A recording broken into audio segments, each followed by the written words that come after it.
Assalamualaikum warahmatullahi wabarakatuh. We are from MS2, from Group 3, and we want to present about freeze drying. Okay, for introduction, drying is widely used to preserve food. In drying, moisture is removed from the food system so that it can be stored for a long period. Drying can be achieved by many techniques, namely air drying, spray drying, drum drying, and many more. In freeze drying, the material that needs to be dried is first frozen. Heating or water removal occurs at very low pressure and the process is called sublimation. Dried product has very low moisture content, yet it retains most of its natural attributes upon rehydration. Freeze drying is an expensive method. Its use is limited for production of selected food items, example such as food for astronauts. Okay, next for the objectives for the experiment are to understand the principles of freeze drying and to compare the quality of products obtained by freeze drying and conventional hot air drying. Okay, the basic steps for freeze drying process are first preparation and pre-treatment, then freezing, next primary drying or we can call it sublimation phase, next secondary drying or well known as ordinary vacuum drying, and lastly packaging. This video will show you a quick overview of how to use your freeze dryer. The freeze dryer will go through 3 processes. The first is freezing.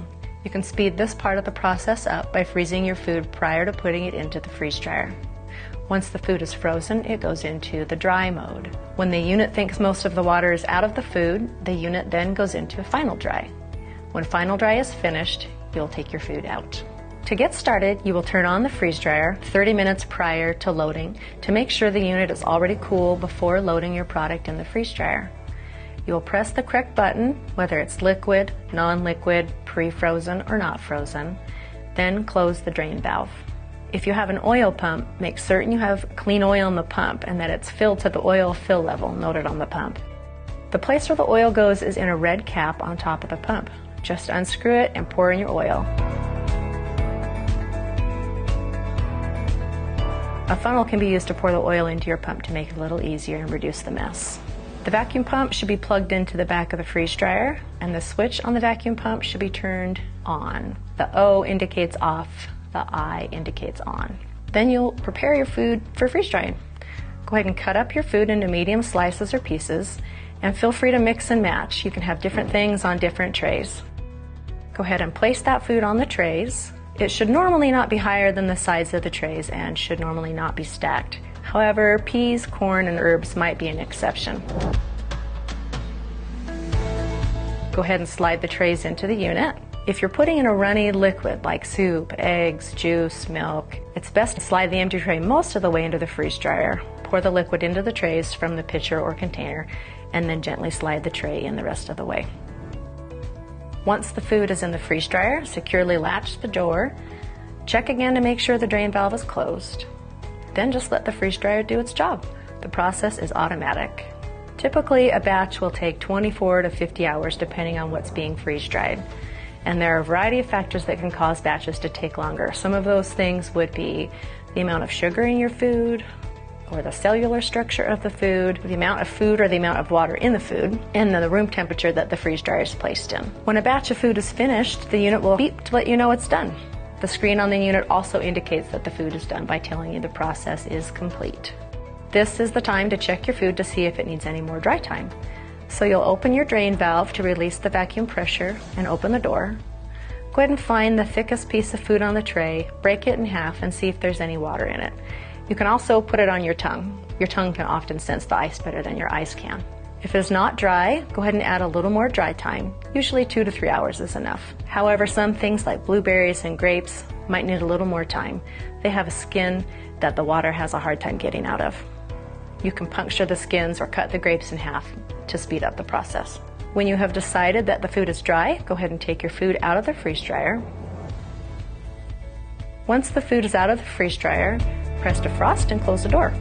You can also press no defrost and just leave your door open, and the ice will defrost on its own. Now it's time to package the food. A canning system can be expensive. Mylar bags are good because they have metal in the fabric and they keep the light out. If you have extra jars from your canning days, please do feel free to use them. Once you have placed your food in a container, place an adequate oxygen absorber inside that container, then seal the container, and the oxygen absorber will take all the oxygen out of the bag. To seal your bags, you can use a heat sealer.